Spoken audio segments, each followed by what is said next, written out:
selalu bisa jualan nanas, bisa jualan nangka, bisa cari uang sendiri gitu. Nah, artinya dari kecil sudah susah, sudah memang berusaha. Nah, hal-hal seperti ini ya membuat memang rata-rata pemuda-pemuda Batak itu jadi lebih tough karena kan berasal dari tempat yang susah, tempat yang keras.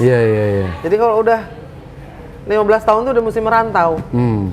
Jadi memang ada yang dipegang itu adat atau memang menjadi karakter Batak harus adat yang membentuk karakter.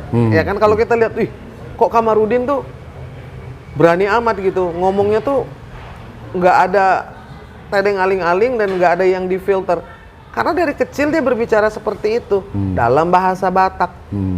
Setelah SMA baru dia tahu, baru mendengar pertama kali, oh ini bahasa Indonesia, gitu.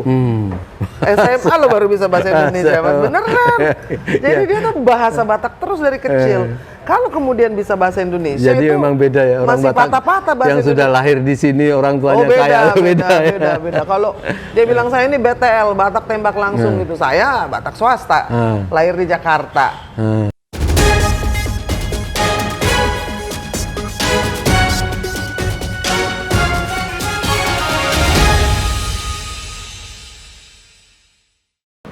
Selamat sore, selamat petang. Senang kita petang hari ini ketemu dengan Bu Irma. Kangen ya rasanya seperti hidup dalam TV berapa tahun yang lalu terakhir Bu Irma? 22 tahun yang lalu. 22 tahun yang lalu, Masya Allah. Tapi tidak berubah kayak kita yang lihat episode-nya beliau. Dulu Mbak, sekarang udah jadi Inang, Mas. Inang ya, Mas. Ya, bersama kita sore hari ini, mesti saya sebut, ada Horas Inang Huta Barat Channel. Ada Salwa Channel, ada UI Watch Channel, ada IDC Channel, ada Oligarki Channel, dan Mimbar Tube Channel. Luar biasa. Ini yang menjadi banyak ini tentu bukan saya, karena Bu Irma ini. Jadi masyarakat ini kan ada rasa gembira, ada satu terjadi kasus besar lah katanya. Terus atau muncul Mbak Irma dengan Pak Kamarudin itu, dan harapan rakyat itu besar sekali karena bersungguh-sungguh dan didukung oleh masyarakat Batak ya. Kemarin kita di Sumatera Utara itu jadi ngetop Batak karena ini. Nah, mungkin sebelum saya tanya persoalan yang menjadi mungkin muncul viral. Saya tanya dulu latar belakang untuk kira-kira pembelaan terhadap itu, Bu Irma. Satu kebetulan yang sebetulnya tidak dikira oleh Sambo ya, bahwa korbannya itu orang Batak, Mas. Jadi dari adat tidak terfikirkan Mas itu ya. Tidak terfikirkan karena dari adat Batak itulah kelihatan bahwa mereka tidak mengerti, mereka tidak paham budaya Batak, bahwa harus dibuka jenazahnya, harus diberikan ulos, harus mengandungi, artinya meratapi anak yang sebelum dikuburkan ke tanah. Mulai dari kandungan, kau kulahirkan, kau kubesarkan, kau kusekolahkan, sekarang sampai kau berada di dalam peti, harus diberi ulos. Jadi ibunya itu, ulos itu apa? Ulos itu adalah, saya mestinya pakai ya, selendang Batak yang menunjukkan tiap-tiap momen tertentu itu ulosnya beda-beda, Mas gitu. Nah, urusan pada waktu mau menguburkan Joshua, Joshua itu kan mati ponggol. Artinya dia mati pada saat dia belum memiliki keturunan. Gitu, belum memiliki keturunan dan dia juga belum apalagi nikah ya. Iya, gitu. Jadi itulah yang membuat keluarga merasa sangat terpukul ya. Gitu, Mas. Itu dorongan dari masyarakat atau memang keterpanggilan sebagai aktivis dan Pak Kamarudin sebagai pengacara? Satu dari Punguan Huta Barat karena sama-sama Huta Barat. Lalu juga dari aktivis, teman-teman aktivis banyak yang dukung waktu kita bikin 30 hari itu. Dari UI, dari Trisakti, ada teman-teman dari ITB, ada Bursa, ada Dendi, ada banyak teman-teman lain, UIN, Universitas Muhammadiyah yang semua akhirnya ikut. Saya bilang saya cuma mau menyalakan lilin saja mendoakan Joshua. Nah itulah yang akhirnya jadi viral, jadi gerakan yang memang ternyata yang kita hadapi bukan sekedar pembunuhan, lebih besar dari itu, gitu Mas. Itu yang membuat kita semua berkumpul pada hari ini bahwa... Yakin dari mana Pak, bukan sekedar pembunuhan? Karena dari rekayasa pertama yang dimulai dengan kebohongan, ya dong. Mana orang sudah dibunuh, difitnah, katanya ada pelecehan seksual, terus Joshua berusaha membunuh Putri, yang itu ternyata adalah hoax, yang kemudian di SP3, gitu.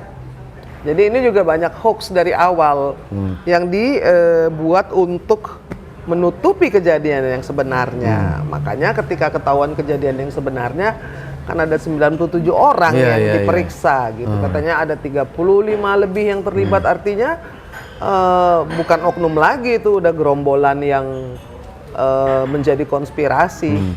Jadi timbul keberanian seperti itu, apalagi Pak dari dulu saya pemberani Mas. Dari zaman di UI dulu, saya di Dewan Mahasiswa lawan NKK BKK Daud Yusuf. Saya itu dulu waktu Mahar Marjono pergantian dengan Nugroho Noto Sutanto, waktu Pak Mahar bilang langkahi dulu nyawa saya itu. Jadi saya di Dewan Mahasiswa, saya lihat itu teman yang mati di depan saya di Universitas Indonesia di Salemba pada saat tentara masuk ke kampus. Lalu kemudian pada zaman Nugroho, zaman Nugroho perpindahan, saya tahun 81 tuh masuk sudah ikut ke dewan. Gitu. Terus kemudian pada saat perpindahan berapa tahun kemudian sampai rektorat itu digembok. Jadi kita nggak bisa masuk. Rektor tidak bisa 81 itu.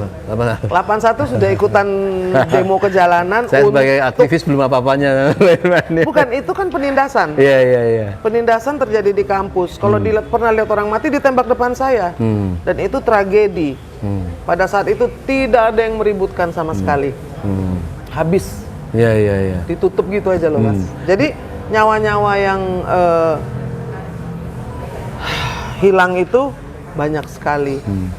Dan terpenting ini kan bukan karena kebencian oknum, apalagi kepolisian, itu sama sekali tidak kan. Saya ini dulu adalah staf komunikasi zamannya Kapolrinya Pak Sutanto. Oh, zaman Pak Sutanto. Gitu. Iya. Yang pada waktu sudah di Metro itu ya? Memberantas judi kalau Pak Tanto. Nah, kalau sekarang kan dikuasai oleh perjudian, jadi kebalikan. Iya. Nah, jadi memang mesti ada Kapolri yang kayak Pak Tanto, yang mafia judi itu takut sama dia. Iya. Nah, jadi pertama luar biasa itu bisa membangkitkan bagaimana kekejian dan kebrutalan pembunuhan terhadap Joshua, ya itu pertama yang dilihat itu. Yang kedua lanjut dengan pembelaan seolah-olah dengan apa tidak takut lah, kayak Pak Komarudin itu sampai pokoknya dia pokoknya semuanya lah dia katakan. Komarudin tuh memang punya keberanian yang luar biasa dan ini terbongkar karena satu, dia minta diotopsi ulang. Dua, dia tidak percaya ini tembak-tembakan, dan benar kan nggak ada tembak-tembakan. Cuman ketika diotopsi kelihatan bahwa dia ditembak berkali-kali. Ada 5 kali dia sudah ditembak. Nah, Kamarudin kemudian langsung terus melaporkan itu sebagai pembunuhan berencana. Makanya kita jadi tahu. Nah, kenapa Kamarudin berani? Karena dari kecil dia pemberani. Saya wawancara di podcast saya yang Horas Inang di YouTube. Jangan lupa ya, subscribe dan juga jempol dan loncengnya dinyalakan. Pada waktu saya wawancara dengan Kamarudin, dia menceritakan bahwa dari kecil itu dia hidup di dusun yang tidak ada listrik. Sampai SMA dia tidak bisa bahasa Indonesia. Di mana itu? Di Borong-Borong. Borong-Borong, di kabupaten itu? Sumatera Utara, iya, di Tapanuli Utara. Jadi hidup tanpa listrik, mandi di sungai, makan buah-buahan, lalu juga harus kerja keras karena ibunya petani. Pokoknya mereka bilang mereka miskin tapi dia hidupnya bahagia karena dia selalu bisa jualan nanas, bisa jualan nangka, bisa cari uang sendiri. Gitu. Nah, artinya dari kecil sudah susah, sudah memang berusaha. Nah, hal-hal seperti ini ya membuat memang rata-rata pemuda-pemuda Batak itu jadi lebih tough karena kan berasal dari tempat yang susah, tempat yang keras. Iya, iya, iya. Jadi kalau udah 15 tahun tuh udah mesti merantau. Jadi memang ada yang dipegang itu adat atau memang menjadi karakter. Iya, Batak harus adat yang membentuk karakter. Ya kan kalau kita lihat, kok Kamarudin tuh berani amat gitu, ngomongnya tuh nggak ada tedeng aling-aling dan nggak ada yang difilter. Karena dari kecil dia berbicara seperti itu dalam bahasa Batak.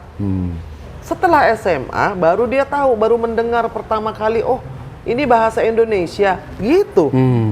SMA lo baru bisa bahasa Indonesia, Mas. Beneran. Jadi dia tuh bahasa Batak terus dari kecil. Kalau kemudian bisa bahasa Indonesia, jadi itu memang beda ya, orang masih Batak patah-patah bahasa yang sudah Indonesia. lahir di sini orang tuanya kaya. Beda. Kalau dia bilang saya ini BTL, Batak tembak langsung gitu. Saya Batak swasta, lahir di Jakarta. Iya kan? Iya. Dari kecil ngomongnya bahasa Indonesia. Iya. Nah, kembali sekarang masalah otopsi tadi. Ada nggak hambatan atau larangan atau bahkan ancaman kamu jangan?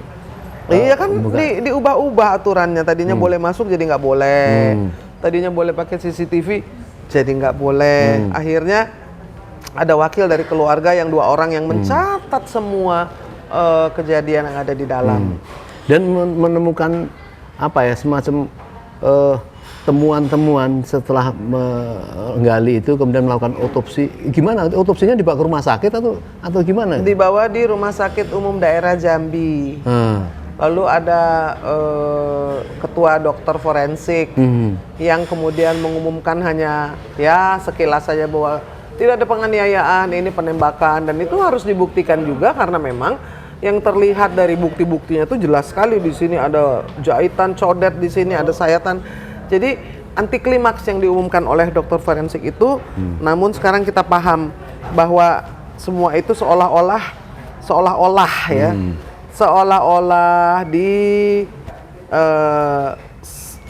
seolah-olah dilakukan dengan profesional, dengan niat untuk membuat terang. Tapi kalau saya bilang sih transparansinya tuh sama sekali nggak ada. Dari mulai otopsi, dari mulai rekonstruksi nggak boleh. Sidang etik nggak ada suaranya, nggak boleh diumumkan, ya kan. Terus apalagi banyak hal, katanya itu rahasia penyidik, nanti di pengadilan ada yang memang harus untuk pro justisia, tapi ada juga yang untuk pendidikan publik, apa yang mau dirahasiakan, kecuali kalau memang semua ini bersekongkol untuk meringankan hukuman Sambo. Kelihatannya kan jadi seperti itu. Nah, pada saat setelah ada otopsi kan kayak menemukan apa ya, energi baru kalian lihat ke Jakarta, kemudian disitulah puncak-puncak rakyat itu berharap ini insya Allah pasti akan terbongkar, akan terjadi keadilan dan sebagainya. Apa Bu Irma merasakan itu nggak? Iya, karena kami kan kemudian ke Jambi lagi menemui keluarga ya. Oh keluarga iya. Bayangin capeknya, Mas. Udah diotopsi, terus mereka dipanggil bolak-balik ke kantor polisi. Lalu sekarang kembali ke zero, menjadi ke program pelecehan, padahal tidak ada pelecehan sama sekali. Nah, jadi saya katakan bahwa memang melelahkan, lalu juga masyarakat memiliki nalar atau logika sendiri yang tidak mau serta-merta mempercayai. Sekarang dokter forensik ngomong, orang masih tanda tanya tidak percaya. Polisi ngomong nggak percaya karena bohong dari pertama, dari mulai Kapolres, dari mulai Kompolnas. Benny Mamoto juga berbohong dengan mengatakan bahwa dia tahu bahwa Eliezer itu adalah pelatih sniper, bahwa ini terjadi tembak-tembakan dan kemudian Barada menembak kena semua, tapi Joshua nembak 7 kali nggak ada yang kena gitu. Itu kan bohong yang dari awal sudah dikarang. Sekarang Kompolnas ikut juga sama Komnas HAM mengajukan bahwa ada dugaan keras pelecehan seksual atau kekerasan seksual. Itu kan aneh. Ini fungsinya apa sih? Ini komisi-komisi ini namanya juga HAM, hak asasi manusia, mengurusi HAM, urus HAM dong, masa ngurusin pelecehan seksual? Jadi itu hal-hal yang menjadi tanda tanya, kenapa sih? Memang kelihatannya upayanya ingin membuat supaya Sambo hukumannya jadi ringan, bahwa dia tidak... Itu kekompakan itu terjadi dengan sendirinya atau memang... Menurut Mas piye lah kok bisa kompak kayak gitu, pastilah dari awal sudah ada deal atau rekayasa yang akan dibantah. Oh tidak, kami bekerja sesuai dengan tupoksi itu. Udahlah. Bangsa Indonesia ini bukan keras gitu. Berhentilah berbohong. Kalau semangat orang tua itu sampai di mana dia pokoknya akan saya tembus. Orang tua ini terutama ibundanya ya. Ibundanya bilang saya mau dipanggil saksi 1000 kali pun saya akan datang. Saya akan berjuang. Saya akan maju terus sampai titik darah penghabisan. Kenapa? Ya, Joshua udah mati. Yang bisa hidup siapa sih, Mas? Iya. Kita nih yang masih hidup. Tapi artinya jiwa rasa ini keadilan ini harus ditegakkan. Walaupun anak ini ada semangat itu harus. Ya. Sampai sekarang? Sampai sekarang. Gitu ya. Jadi itu yang bilang kami mundur, Kamarudin lelah, Kamarudin menyerah, sebenarnya itu hoax. Inti yang ingin saya tanyakan tuh sebenarnya di situ itu bohong, Mas. Semangat luar biasa karena apalagi ini sebelum saya tanya ke persoalan itu, saya kan ngikutin wawancara pimpinan Kompas dengan Pak Sulistyo ya, Pak Sigit, dia mengatakan pokoknya optimis, kita tetap precision and humanis. Wah, kan senang sekali ya. Kayaknya dia udah. Dari mana presisinya kalau laporannya aja masih tidak bisa diverifikasi ya kan, laporan palsu. Terus kemudian semua mengikuti laporan palsu itu kan, ini berbulan-bulan kita ditontonkan kepada sesuatu yang muter-muter saja. Pelecehan seksual yang terakhir orang putri aja nggak ngelapor kok di Magelang. Mau presisi dari mana? Dibalikin dong pertanyaan ini. Dalam presisi itu apa sih? Ngerti nggak sih? Nggak ngerti, makanya dalam urusan Sambo presisi dari mana? Kalau Pak Kapolri bisa menjelaskan presisi dari mana, maka dia tahu bagaimana busuknya dan rusaknya institusi itu ketika memberikan laporan palsu, ketika kemudian meng-SP3-kan, tapi tidak ada tindak lanjutnya. SP3 rehabilitasi dong namanya Joshua. Nah, gitu. Nah ini masalah yang kemudian agak lemes nih masyarakat, ibu-ibu yang mendambakan keadilan persoalan ini. Tahu-tahu ada dua podcast atau dari Mbak Irma dan dari Pak Kamarudin. Waktunya bersamaan, baru beberapa hari kita terima bahwa menyatakan kami sudah berusaha dengan keras, tapi orang tuanya sendiri itu bukan dari kita, itu kan orang yang memotong. Pada waktu itu Kamarudin bicara di ada Firleso, dia diambil sama orang lalu dipotong-potong, lalu dibilang supaya itu saya pikir sih bikin demoralisasi itu. Supaya kita lemas. Ibu-ibu yang WhatsApp dan kemudian di Instagram saya juga di YouTube itu banyak banget sampai ribuan yang nanya. Saya bilang enggak lah. Makanya kalau mau dengar kan sekarang ada YouTube Horas Inang yang bisa dikonfirmasi dari tangan pertama, ya kan. Jangan lupa YouTube Horas Inang Irma Huta Barat, jempol, tik.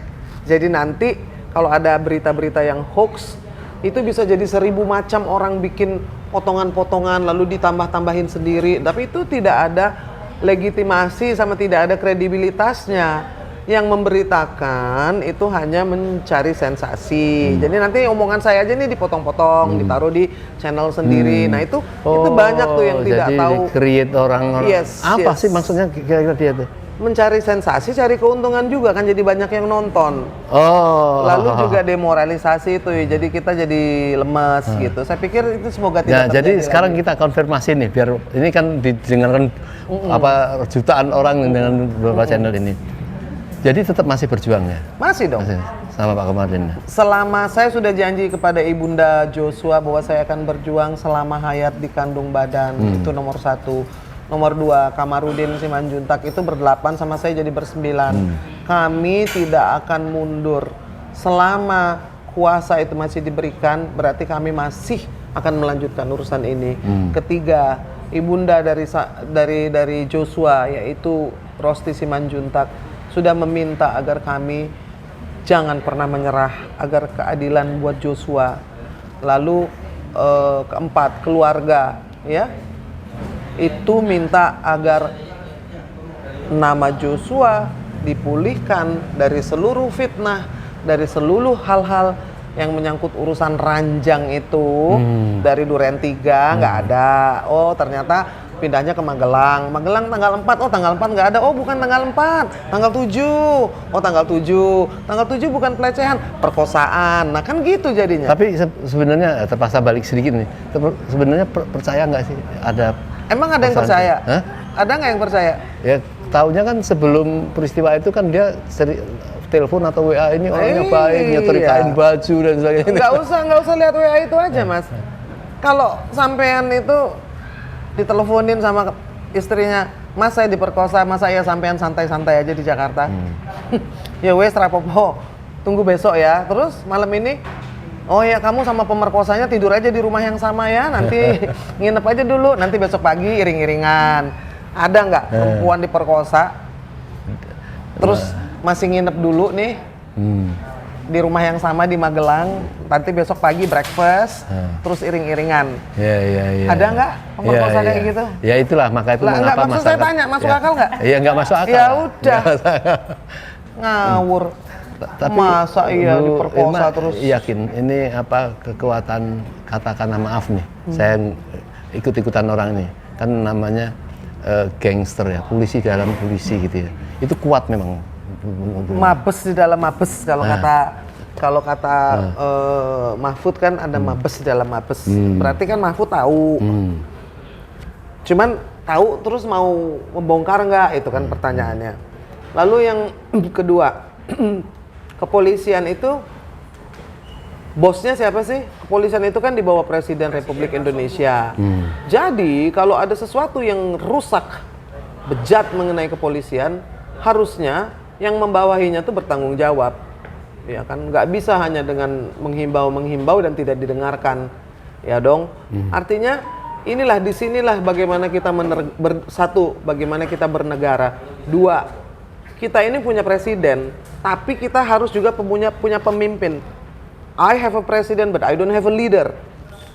Jadi rasanya tuh kayak nggak punya leader. Presiden ada presiden, pemimpin gak ono mas.